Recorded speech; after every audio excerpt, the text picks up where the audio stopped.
Alhamdulillahi Rabbil Alamin. Wassalatu wassalamu ala ashrafil anbiya'i wal mursalin wa ala alihi wa ashabihi wa man ihtada bihudahu ila yaumiddin.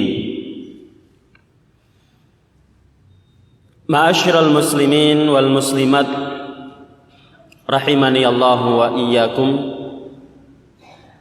Alhamdulillahi Rabbil Alamin. Segala puji bagi Allah Subhanahu wa ta'ala.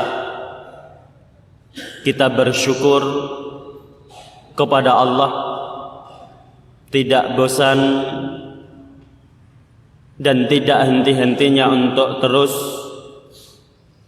mengagungkan Allah, menyanjung Allah, berterima kasih kepada Allah atas segala nikmat, kasih sayang, kemudahan yang Allah terus dan terus berikan kepada kita.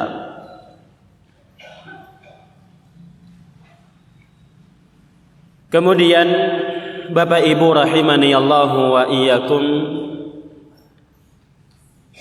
pada kesempatan pagi hari ini kita akan mengawali membaca hadis-hadis yang ada pada Kitabul Jami', salah satu bab yang ada di Kitab Bulughul Maram, hadis-hadis yang berbicara tentang adab, hadis-hadis yang berbicara tentang akhlak. Kita harapkan nanti setiap satu kali pertemuan bisa membaca satu hadis untuk kita pelajari, kita ambil hikmahnya, kita ambil pelajarannya, dan tentunya tujuan yang terakhir nanti untuk bisa kita amalkan. Karena tentunya kita semua datang ke majelis ilmu, tujuan terbesar adalah mengenal hukum-hukum Islam, lalu nanti berusaha untuk mengamalkan hukum-hukum tersebut.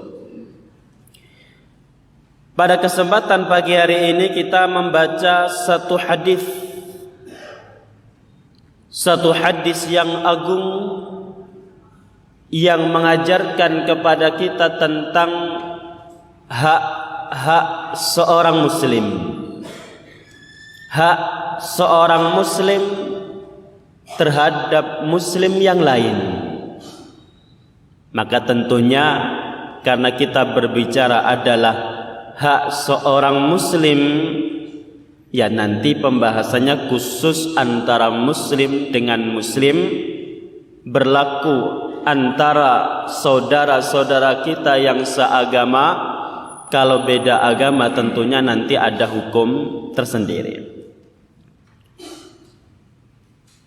Hak itu apa Bapak Ibu rahimani Allah wa iyyakum? Kalau kita bicara hak itu napa kinten-kinten? Ada hak, ada kewajiban. Kita katakan hak itu adalah perkara-perkara yang diperintahkan atau dituntut untuk dilaksanakan, ditekankan dan tidak ditinggalkan, itu hak. Sesuatu yang kita dituntut untuk melaksanakannya, sesuatu yang kita dituntut untuk tidak meninggalkannya, itu adalah hak. Kalau kita nanti bicara hak, berarti sesuatu yang harus kita berikan, sesuatu yang harus kita lakukan terhadap saudara kita muslim lainnya. Lah hukumnya apa berarti? Nah, tentunya hukumnya nanti macam-macam. Ada yang wajib, wajibnya pun ada yang wajib ain, ada yang wajib kifayah atau fardu sama, wajib fardu niku sami. Ada yang wajib ain, semua orang harus mengerjakannya, setiap orang harus melakukannya, itu wajib ain. Ada wajib kifayah, manakala sudah dilaksanakan sebagian orang, maka yang lain tidak wajib, tapi tetap masih dianjurkan.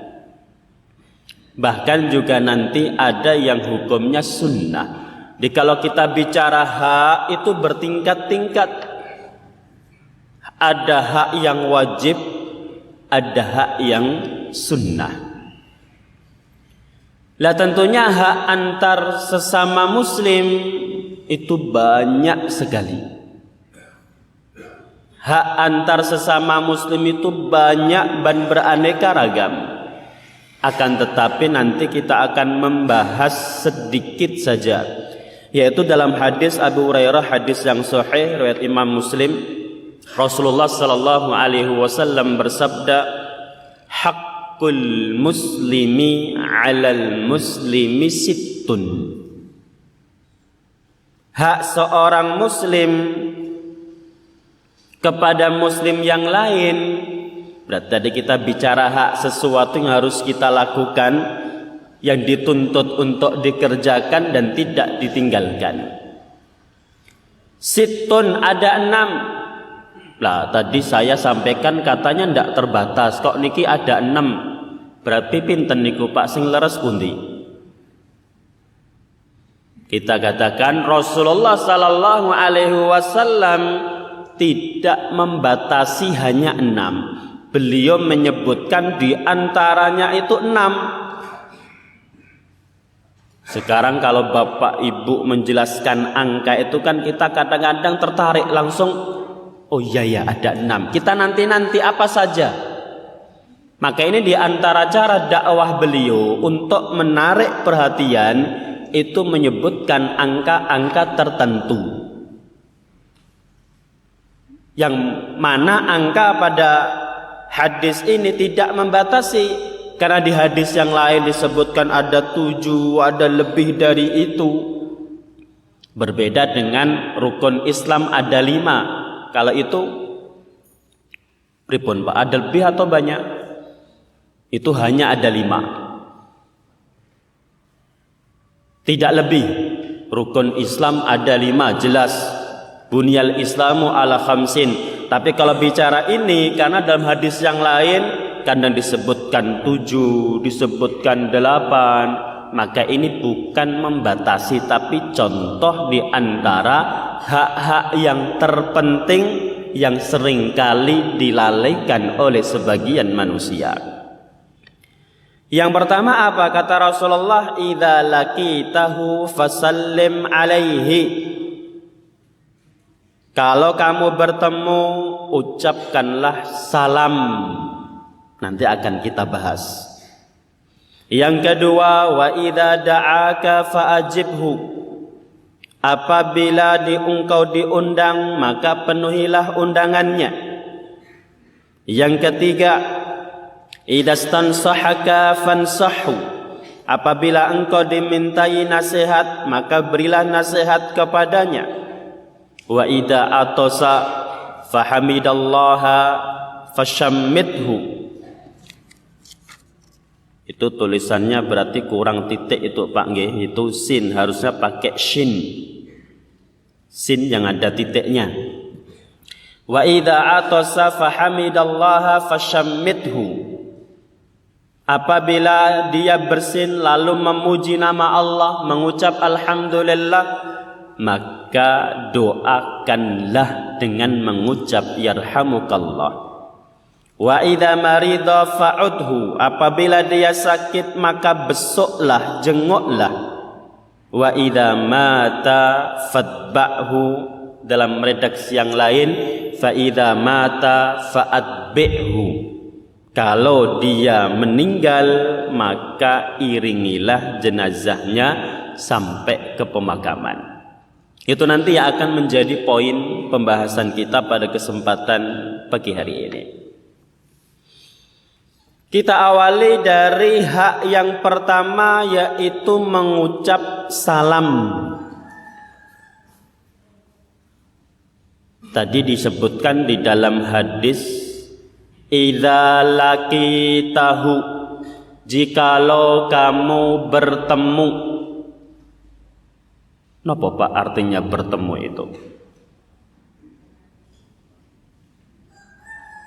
Tadi kita datang ke sini, ketemu mboten?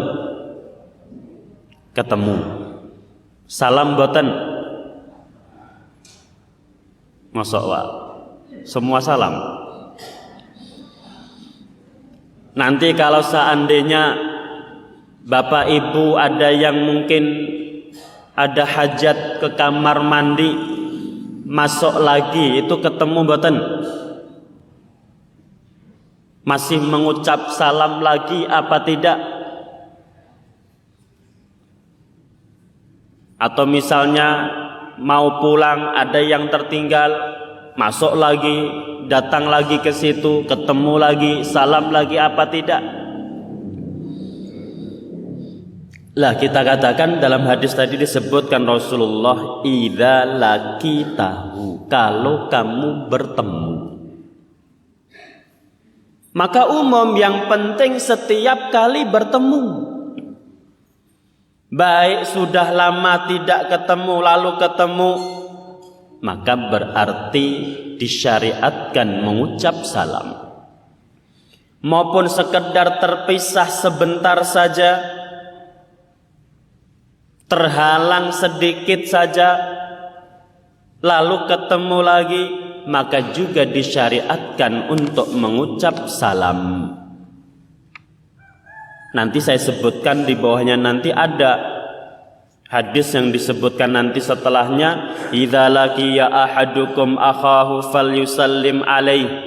Jikalau seseorang dari kalian bertemu dengan saudaranya sesama muslim, hendaklah mengucapkan salam. Jika kemudian keduanya terhalang oleh pohon atau tembok atau batu, kemudian bertemu lagi, maka ucapkanlah salam lagi. Hadis riwayat Imam Abu Dawud. Pripun niku Pak artinya berarti? Hanya terpisah sebentar, terhalang oleh tembok. Berarti misalnya ini Bapak Ibu di sini ketemu, satu lewat pintu mereka pun tinggi kanan, satu lewat pintu kiri, sampai di gerbang ketemu lagi. Salam boten? Kalau sesuai hadis salam lagi. Kan terpisah sama tembok tadi. Itu kalau sesuai hadis salam lagi.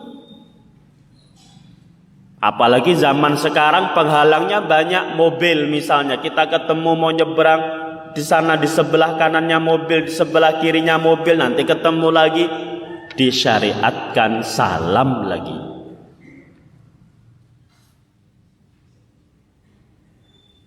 Nah, maka itu haknya apabila kamu bertemu dengannya.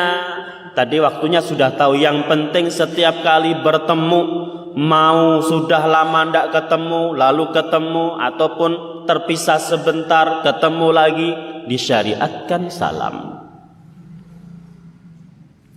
Sekarang ketemu sama siapa Bapak Ibu? Kita katakan ketemu siapapun dia. Mau yang dikenal, yang tidak dikenal, kerabat, bukan kerabat. Kata Rasulullah, idza laqitahu. Nah, sekarang prakteknya pripun? Wong yang kenal saja seringkali tidak salam, apalagi yang tidak kenal. Padahal kata Rasulullah, idza laqitahu fasallim alaihi, maka ucapkanlah salam. Salam itu bagaimana cara mengucapkannya? Mengucapkannya minimalnya assalamu alaikum. Mau lebih baik lagi boleh assalamu alaikum warahmatullahi wabarakatuh. Itu yang sempurna. Minimalnya assalamu alaikum. Mungkin bapak ibu bertanya, nopo tok mas kok abot timen setiap kali kok bertemu dengan bertemu kok mengucap salam. Coba kita lihat dari sisi makna dan keutamaannya. Mengapa betul-betul Islam itu mengajarkan adab salam? Dari sisi makna, assalamu alaikum. Napa Pak artosipun Bapak Ibu? Semoga keselamatan Allah berikan kepadamu. Keselamatan apa? Keselamatan di dunia maupun di akhirat. Kapan? Selama-lamanya. Terus. Mau di pagi hari, siang hari, malam hari, sore hari. Itu arti assalamu alaikum. Coba bayangin kalau kita ketemu saudara kita dibilang assalamu alaikum, kita didoakan dapat keselamatan. Harta kita selamat, badan kita selamat, nyawa kita selamat, rumah kita selamat, keluarga kita selamat.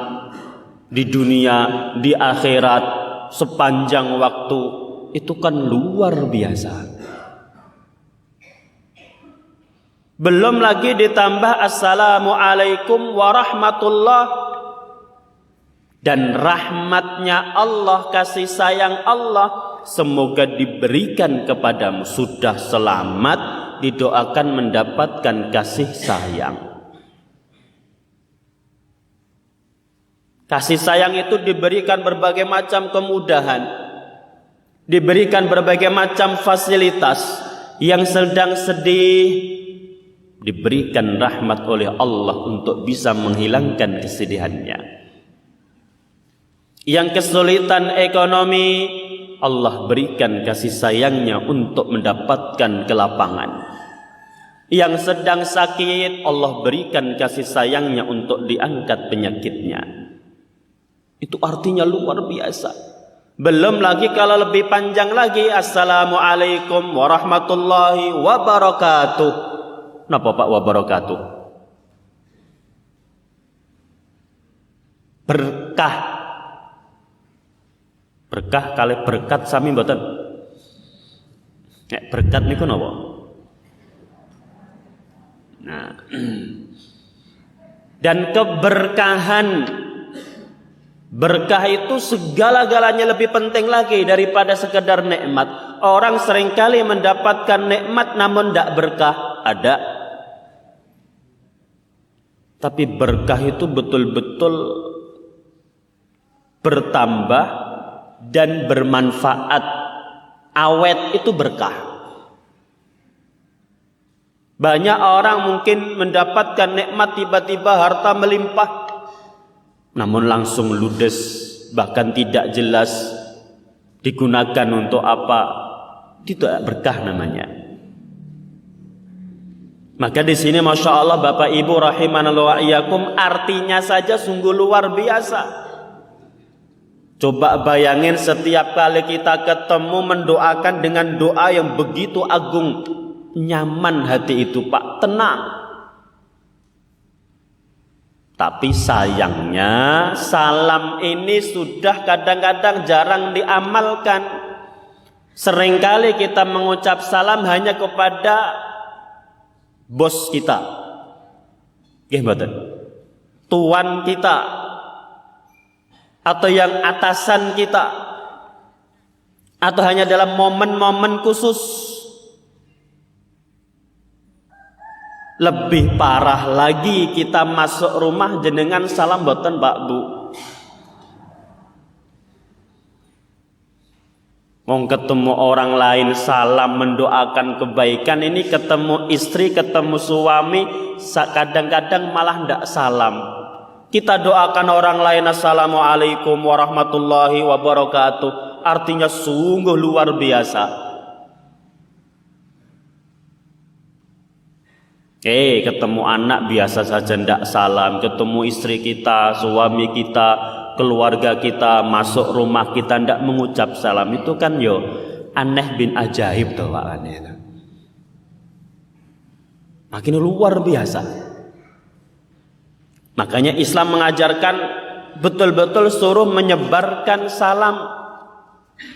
Kemudian mengucap salam itu Bapak Ibu juga ada konsekuensinya.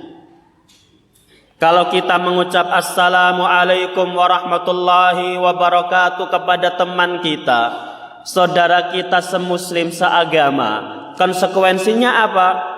Konsekuensinya ya kita jangan menyakiti dia, baik dengan hati, ucapan maupun perbuatan. Lawang kita mendoakan keselamatan, keberkahan dan kasih sayang, assalamualaikum, semoga keselamatan atasmu. Di belakang kita bilang, ini fulan itu masya Allah sukanya ikut ini itu.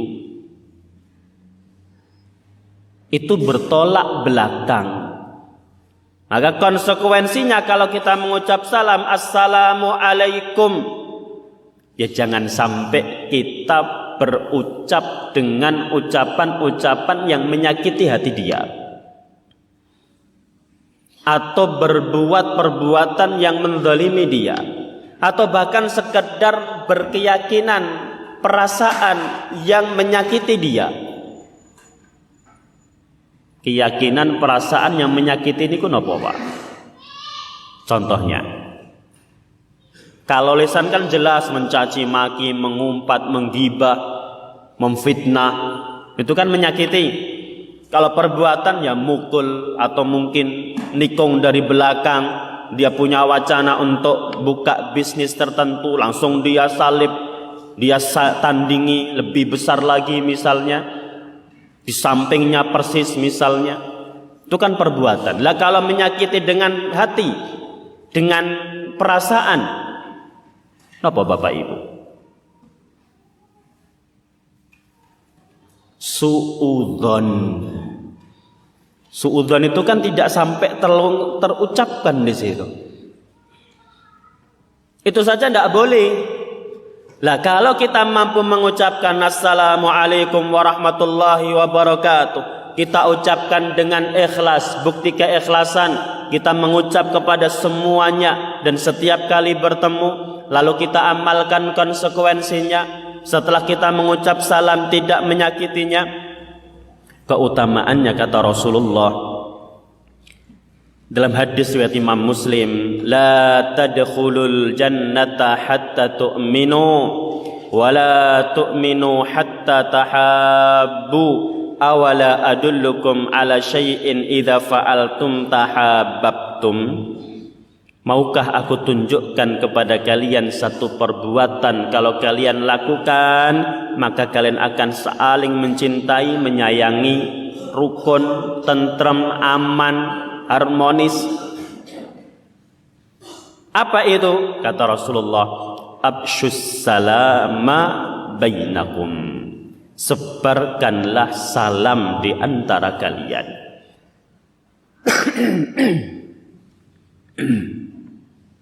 Mungkin Bapak nyeletuk, aku bendino salam kok yo ora rukun toh Pak itu. Itu kemarin juga salam ke saya tapi ternyata perbuatannya ya malah nyakiti. Tadi kita katakan salam ini bisa menimbulkan ketenangan, ketentraman, saling menyayangi. Itu kalau tadi diucapkan dengan tulus dan mengamalkan konsekuensinya. Konsekuensinya tidak menyakiti. Itu baru satu adab yang pertama, hak yang pertama, mengucap salam. Lainnya banyak nanti bagaimana cara mengucap salam. Namun kita tidak akan panjang lebar karena waktunya hanya 1 jam. Nanti kalau pengen ngaji rutin nggih, monggo. Kapan Pak nggih? Ini sebulan sekali, kalau dirinci-rinci nanti nggak rampung-rampung 1 hadis. Nggih, saya sebulan kali ke sini, tapi sebenarnya sepekan bisa 2-3 kali ke sini. Ke tempatnya Mas Andi situ. Terakhir tentang salam, berarti hukum mengucap salam niku nopo Bapak Ibu? Tadi kan kita bilang hak, bener hak. Lah hak itu yang mana? Tadi saya sampaikan hak itu ada yang wajib, ada yang sunnah. Lah kalau mengucap salam, nggih kita katakan dirinci. Kalau mengucap salam, mengawali salam itu sunnah. Kalau menjawab wajib. Wajib apa? Misalnya ada 1 orang masuk, assalamualaikum. Semua jawab atau cukup 1 mewakili? Kayak tadi saya bilang di awal pertemuan, assalamualaikum. Yang jawab sedanten apa namung perwakilan?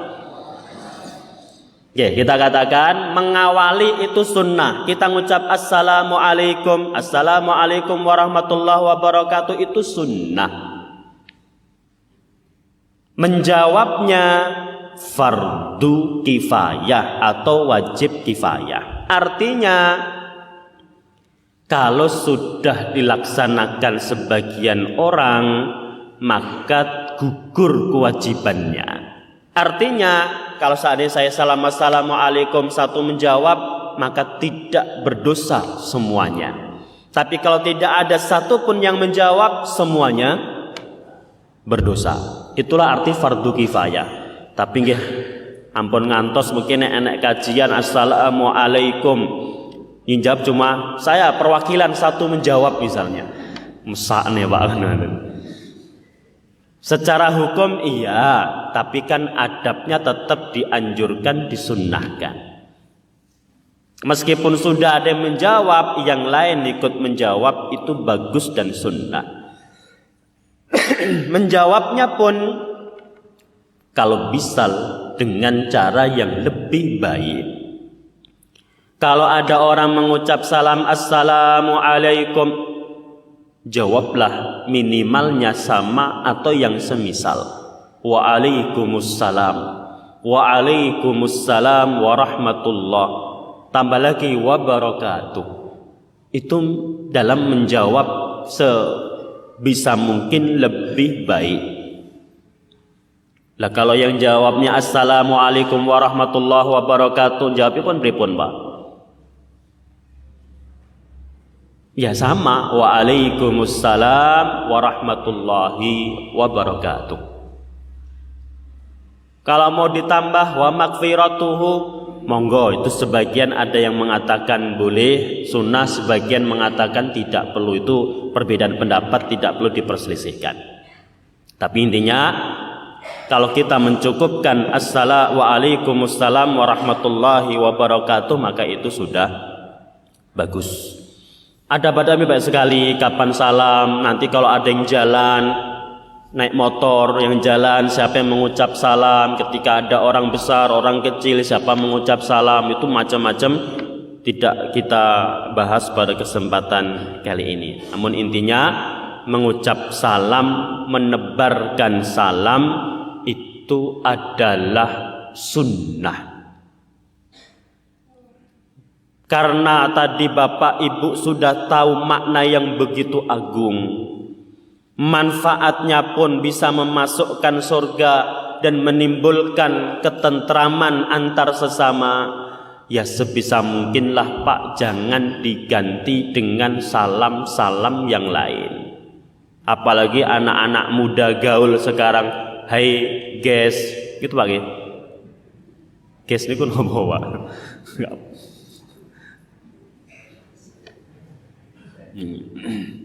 Atau mungkin kadang-kadang juga disingkat ketika SMS, Assalam niku nyingkatin apa niku Dewa? ASS ngoten. Nggih. Maka ucapkan dengan baik assalamu alaikum warahmatullahi wabarakatuh. Ingat, ini adalah hak sesama muslim.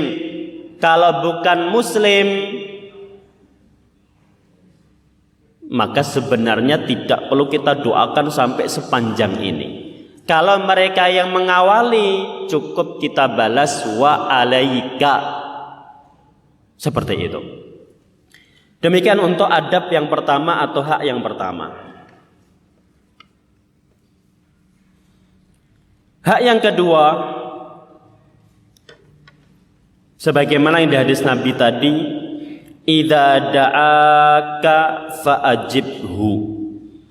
Jikalau dia mengundang kamu, kamu diundang, penuhilah undangannya. Undangan di sini undangan nopo Bapak Ibu? Undangan walimah, walimatul ursh. Walimah niku nopo mawon? Nopo walimah, kadang-kadang ada yang menyebut walimah akikah. Kita katakan undangannya umum, segala macam bentuk undangan. Ya, segala macam bentuk undangan. Yang penting kita diundang. Maka hak dia, seorang muslim yang mengundang kita, kita penuhi undangannya. Ya, di kampung kinten-kinten undangannya pun apa Pak? Undangan walimah napa melih?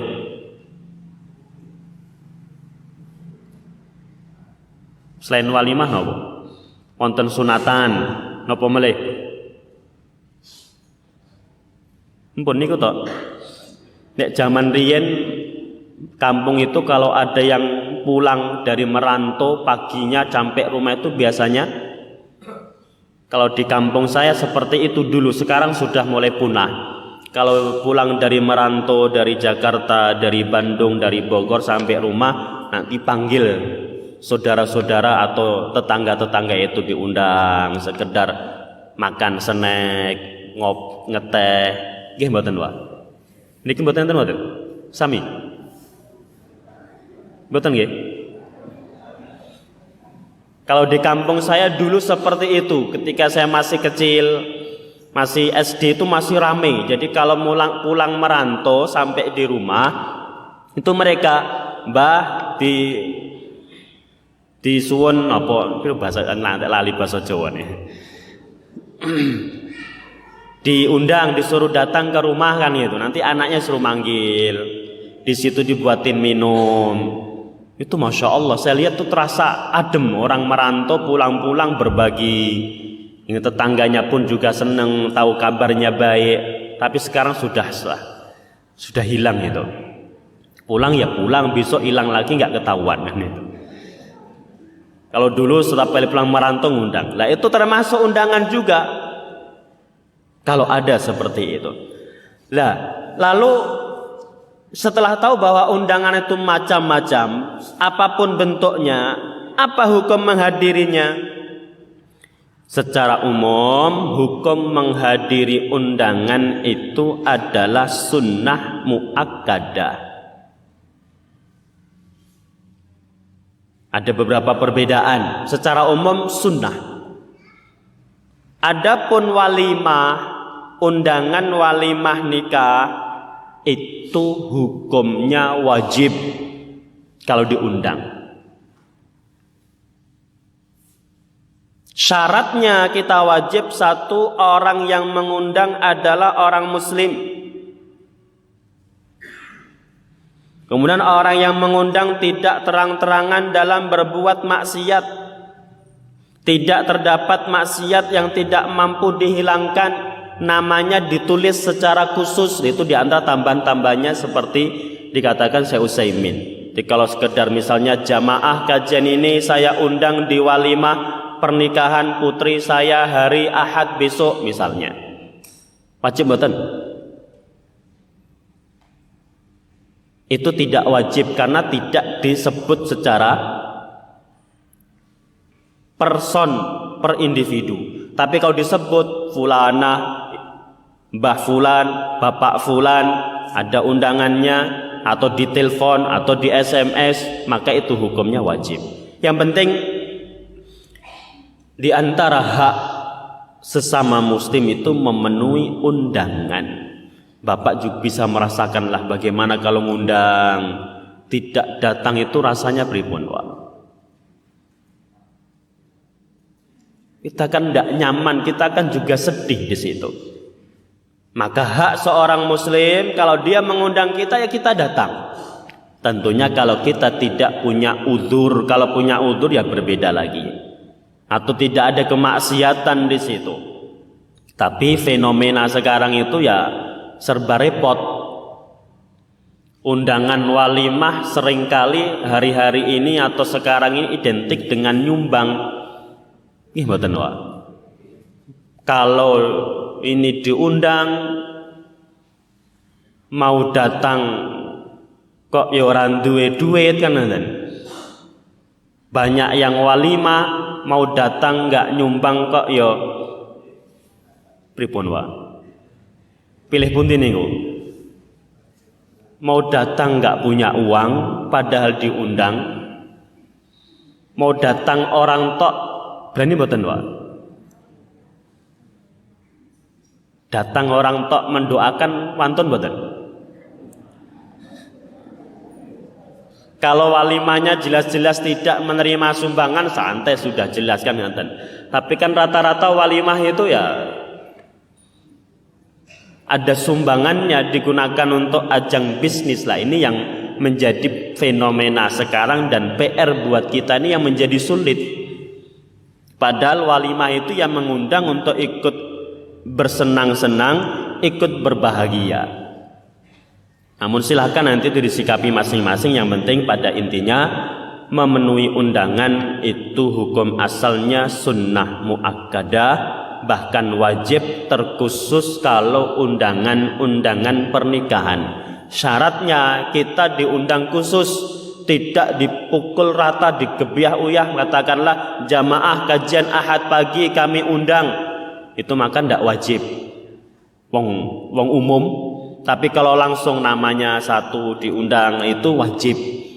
Ditambah syarat lain tidak ada kemaksiatan yang mengundang seorang muslim.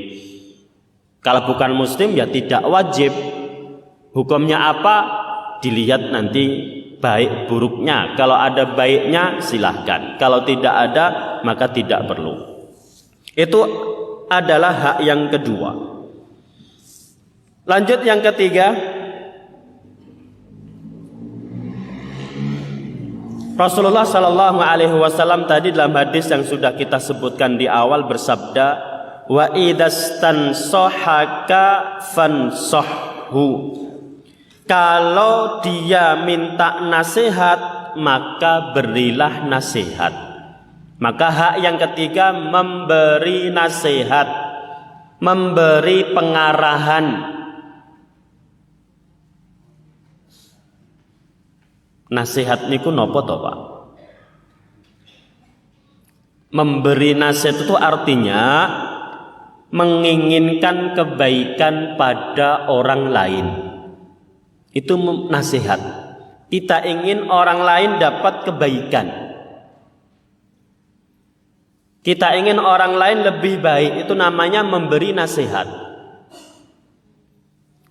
Jadi kalau bapak menasehati kok malah tambah elek, katakanlah, itu bukan memberi nasihat namanya. Memberi nasihat itu menginginkan kebaikan. Memberi nasihat itu berhasil kalau dia yang menjadi lebih baik. Lah memberi nasihat secara umum itu hal yang sangat penting menurut agama kita. Bahkan menjadi wajib manakala dia minta nasihat. Kalau ada teman kita, saudara kita, kerabat kita, tetangga kita datang minta nasihat, maka wajib hukumnya kita memberikan nasihat. Lah nasihat di sini masuknya nasihat dalam hal apa? Umum, dalam hal ukhrawi maupun dalam perkara-perkara duniawi, sama-sama kita harus memberikannya nasihat. Contoh ukhrawi nopo Bapak Ibu? Ya misalnya datang orang ke rumah kita, mbok saya diajarin sholat, itu kan nasihat, wajib kita mengajari dia sholat. Saya ini bingung kalau seperti ini, apa yang saya lakukan ini hukumnya apa? Ya silahkan diberitahu, wajib memberitahu. Saya kok sholatnya tidak bisa istiqomah, ya bolong-bolong, gimana caranya? Silahkan diberikan tip dan cara untuk bisa sholat istiqomah. Saya kok kalau berjamaah masjid sering terlambat, gimana caranya? Nah itu contoh-contoh nasihat di dalam perkara-perkara akhirat. Kalau dia datang ke kita minta nasihat, wajib kita nasihati. Lah kalau mintanya nasihat dalam urusan-urusan dunia, misalnya datang tetangga ke rumah kita, saya ini bingung mau buka usaha apa ini, punya uang sekian puluh juta misalnya, apa yang harus saya lakukan, apa langkah-langkahnya? Kita katakan menurut pengalaman saya seperti ini, seperti itu. Monggo, wajib juga itu. Jadi memberi nasihat jangan dipahami hanya seputar agama, tapi dalam urusan dunia pun kita wajib, manakala dia minta. Ini hak, hukumnya wajib. Saat dia meminta, mau urusan pekerjaan, mau urusan sekolah di mana, bahkan mau urusan nikah. Saya mau nikah enaknya dengan siapa? Si fulan apa fulan misalnya. Tidak apa-apa, berikan pertimbangan kalau memang dia paham dan tahu. Apapun yang penting urusan dunia, kalau dia datang ke kita minta nasihat, kita wajib memberi nasihat. Itu kan Masya Allah Pak, tenang rasanya kalau kita punya ikatan antara kaum muslimin seperti ini. Lah kalau enggak minta nasihat hukumnya nopo Pak? Kalau minta datang ke kita, Mas, mbok saya diberi tip, mbok saya diberitahu ini sekolah yang bagus mana, anak saya pengen nikah, enaknya dengan yang mana? Monggo diberi nasihat wajib. Lah kalau enggak minta nasihat, napa hukumnya pun? Hukumnya lihat kondisi. Kalau kita tidak memberi nasihat saat itu dan berbahaya, atau kita malah bisa berdosa, maka juga wajib kita memberi nasihat meskipun dia tidak meminta.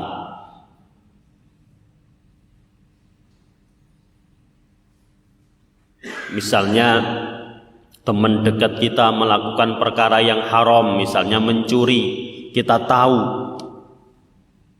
ya kita nasihatin jangan mencuri. Kalau kita biarkan kita berdosa kan gitu. Tapi kalau sesuatu yang tidak sampai berdosa, maka itu hukumnya ya tetap sunnah, tidak sampai pada wajib. Intinya hak yang ketiga Bapak Ibu jamaah rahimani Allah wa iyyakum, wa idastansahaka fansahhu. Ini luar biasa. Terus dalam memberi nasihat pun ya sebisa mungkin dengan ikhlas, cara yang benar, dengan kata-kata yang bijak, tidak berburuk sangka. Jangan memaksa harus diterima. Kan kadang-kadang orang-orang yang memberi nasihat itu kan seenaknya sendiri kan itu. Sekarang misalnya ada satu orang yang berbuat salah, siapa yang, Bapak fulan kenapa kamu seperti itu? Sekarang juga saya omongin kira-kira nia terima mboten, Pak?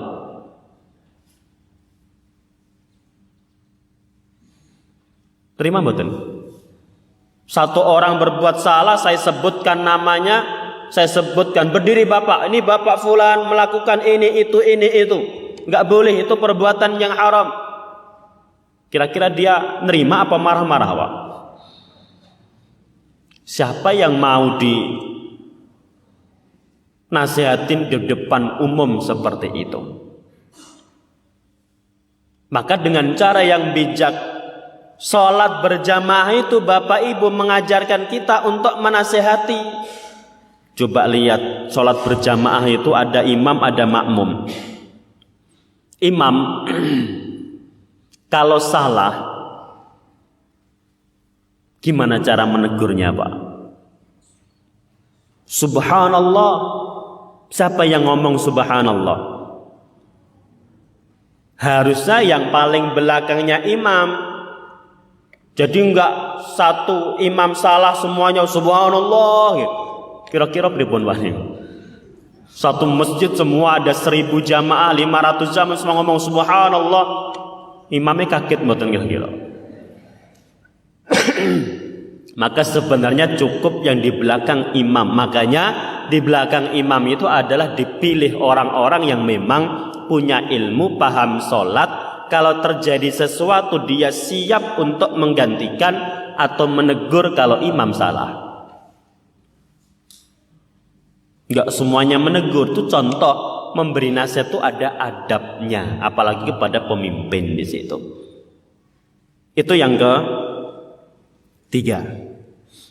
Yang keempat, lebih ringkas ya karena waktunya Pak 1 jam tidak cukup dikupas detail. Padahal ada adab-adabnya memberi nasihat, caranya bagaimana, waktunya bagaimana, itu nanti banyak.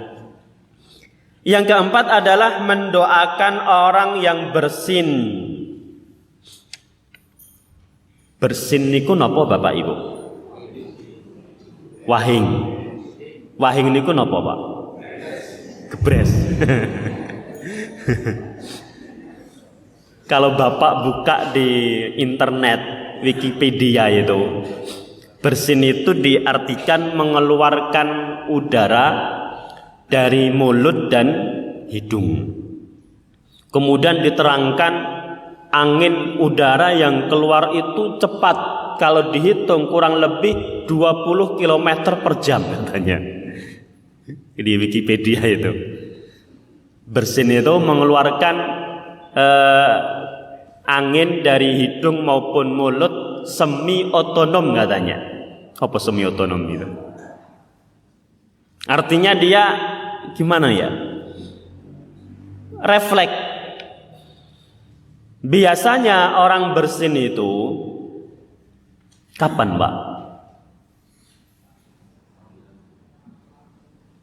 Hah? Pilek. Bisa diantaranya karena pas sakit pilek. Saya kemarin Rabu itu bersin berkali-kali itu. Ini masih ada bekas-bekas suara yang belum hilang.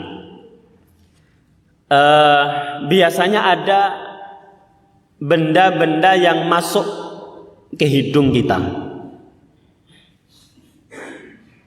atau ada apa namanya? Bau atau kadang dingin yang sangat pun kadang-kadang orang itu juga bersin. Kalau disebutkan di Wikipedia malah kadang-kadang ada sebagian orang, sebagian kecil orang kena cahaya yang silau juga bersin katanya. Tapi kayaknya jarang Pak nggih. Itu bersin. Kemudian bersin itu kalau Bapak bersin coba dibayangin, itu mata kita melek napa merem, Pak? Hah? Melek. Mengke pas bersin karo ngoco. Napa direkam bersine piye ngono. Katanya saat bersin itu biasanya mata kita terpejam sebentar. Kata para medis itu untuk menghalangi zat-zat bahaya yang keluar dari mulut kita, karena mulut atau hidung kita. Karena tatkala bersin itu memang keluarnya ya virus-virus. Makanya kalau dulu pandemi itu kita suruh pakai masker, kalau kita batuk pilek pun, kita bersin pun suruh menutup pakai masker dan lain sebagainya. Karena memang yang keluar itu adalah zat-zat yang berbahaya, virus-virus tertentu. Itulah bersin. Sesuatu yang nikmat toh Pak rasanya toh Pak itu.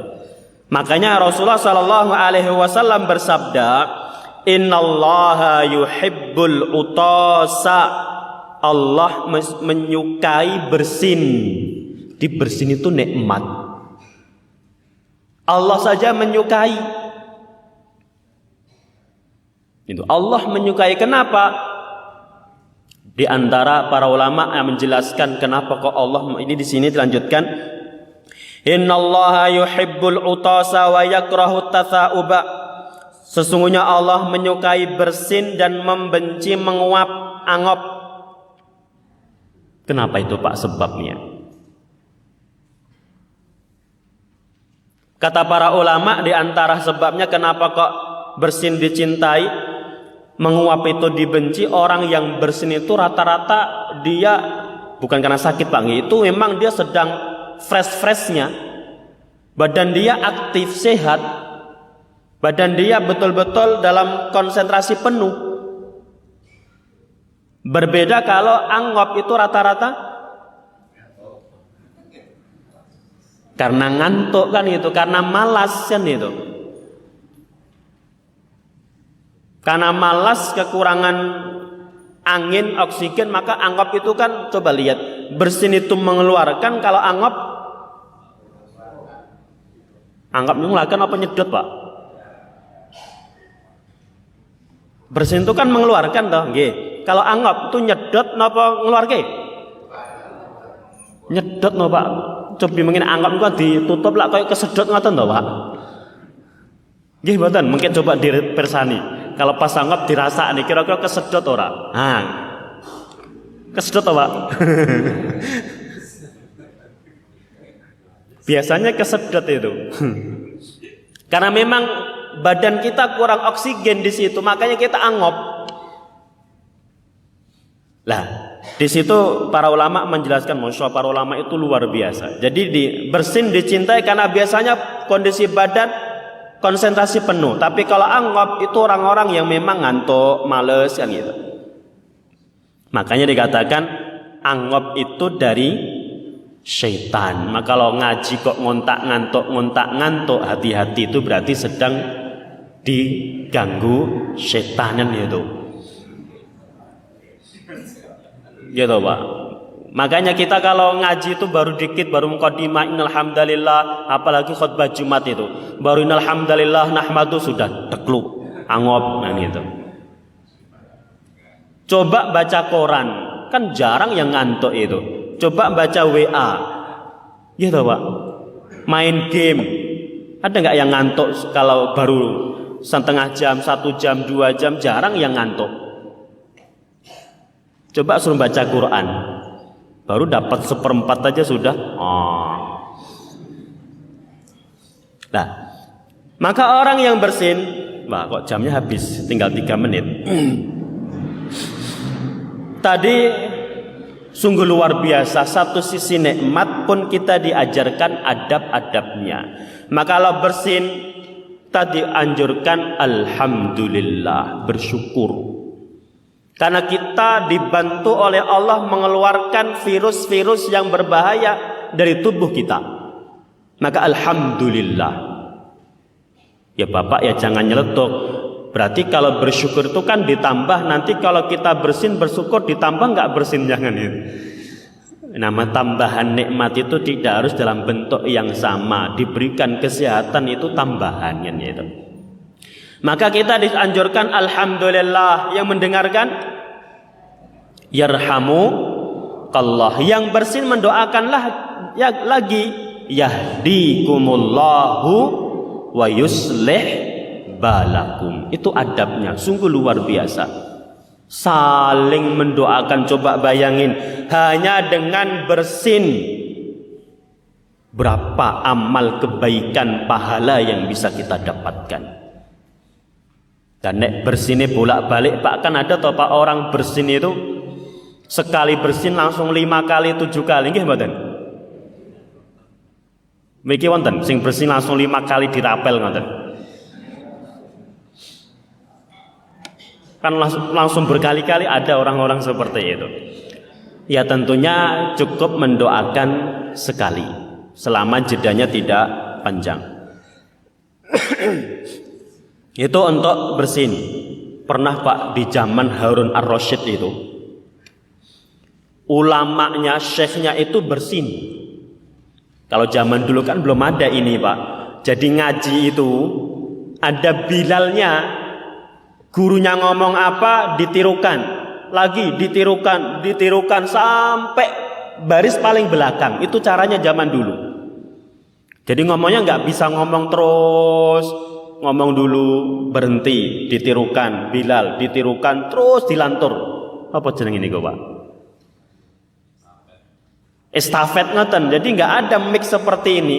Ngomong dilanturkan orang pertama, nanti berikutnya sampai belakang. Suatu saat syekhnya ini bersin, maka yang jamaah pun mendoakan yarhamukallah bertahap. Yarhamukallah sudah, belakangnya yarhamukan, ribuan itu muridnya. Sampai terdengar istananya Harun Ar-Rasyid. Nanya, ini ada apa kok ribut-ribut? Syekhnya bersin katanya. Masya Allah. Maka itu ada contoh bagaimana adab hak seorang muslim. Bersin pun bisa menghasilkan pahala. Yang kelima, masih banyak sebenarnya namun cukup. Yang kelima, menjenguk orang sakit. Sama tadi, idza marido, yang sakit siapa Pak? Sembarang, yang penting muslim sakit kita menjenguknya. Mau kenal, tidak kenal, kita dianjurkan membesuk, menjenguk. Ada ulama di Saudi, pendakwah. Beliau tuh kalau pulang dari ngisi pengajian mampir rumah sakit. Pasti 10 menit, 5 menit ke bangsal ini mendoakan gimana kabarnya, apa yang dikeluhkan, insya Allah lekas sembuh. Tidak bawa apa-apa, jangan dipandang seperti kebiasaan masyarakat kita. Jenguk itu identik bawa jeruk, gitu Pak. Padahal orang sakit itu kita besuk bawa jeruk, bawa pir, bawa apel, itu yang makan siapa Pak? Yang sakit aja nggak mau makan, namanya sakit kan nggak seger makan. Jadi yang penting kita mengkabarkan itu sebenarnya, tapi ya gimana lagi, ini sudah kebiasaan masyarakat kita. Kalau nengok nggak bawa amplop di bawah bantal, gimana? Nggak masukin amplop bawah bantal atau bawah jeruk itu kok kurangan ya. Nah, membesuk tadi semuanya. Apalagi kalau kita lebih dekat dengan kita. Tetangga itu kan ada beberapa tingkat. Ada yang sudah kerabat, ya tetangga, ya muslim. Maka wajib kita jenguk itu.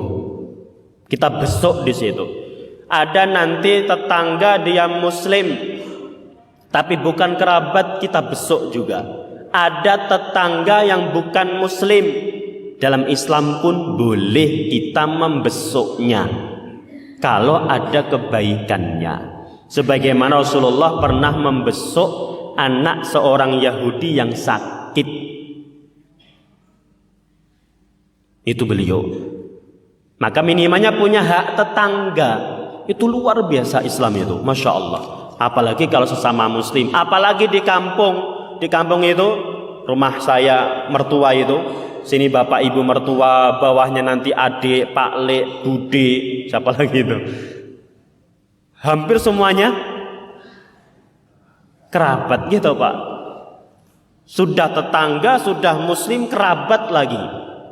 Itu kalau di kampung, kalau di perumahan mungkin beda. Tapi di kampung rata-rata sana Pak D, sini bule, sini ponaan, sini sepupu, sini mbah, ini mbah dari bapak, mbah dari ibu. Masya Allah, satu kampung itu hampir.